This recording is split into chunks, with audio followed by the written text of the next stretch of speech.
also want to explain, the idea of, if original sin and our original divinity, um, why did Christ, come? Why did Yeshua come to the earth? And how does it match with God's attitude, especially of the Father's attitude towards us, and if whether or not the cross, what effect it had on it, punishing Christ on the cross, which is basically the idea that I got freed from and realized that it was actually more of a cosmic victory, an idea of liberation, being liberated from sin and death.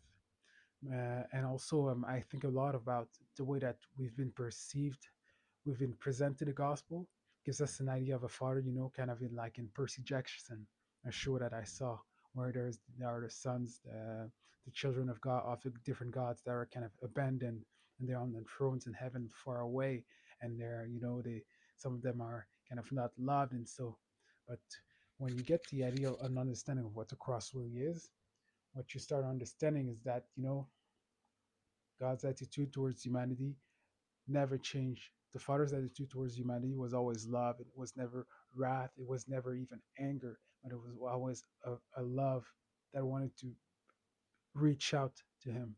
And it was actually just humanity that was turned away. It wasn't a God that needed to punish His Son. It wasn't a God that needed a justice that says, "Oh, I've been offended by sin now," or "Now sin requires a punishment to be dealt with." No, it's also justice that is restorative compared to justice that is punishing.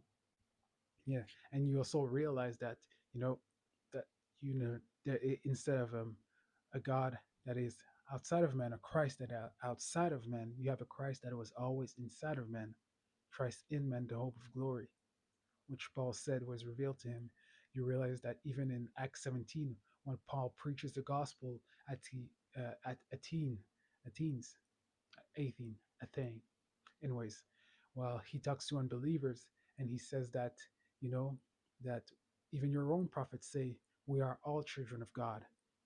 He includes everyone inside God's family and says also that in him we move and live and have our being. Meaning there's a fundamental union between humanity and God and divinity that he claims not only in the separation where there's a us and we, there's those are in, those are outside, but he brings this union where we're all inside.